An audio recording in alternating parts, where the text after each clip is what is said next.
144வது சங்கீதம் முதல் வசனம். என் கைகளை போருக்கும் என் விரல்களை யுத்தத்திற்கும் படிப்பிக்கிற என் கண்மலாகிய கர்த்தருக்கு ஸ்தோத்திரம்.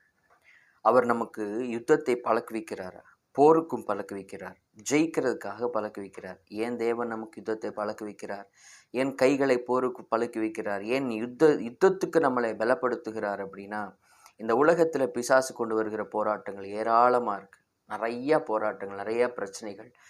அவைகளெல்லாம் ஜெயிப்பதற்காக தேவன் நம்மளை யுத்தத்தை பழக்குவிக்கிறார். ஏன் யுத்தத்தை பழக்குவிக்கிறார் தெரியுங்களா? தேவனுடைய பிள்ளைகள் எல்லா இடத்திலும் ஜெயிக்கிறவர்களாக இருக்கணும், ஜெயித்தவர்களாக இருக்கணும்.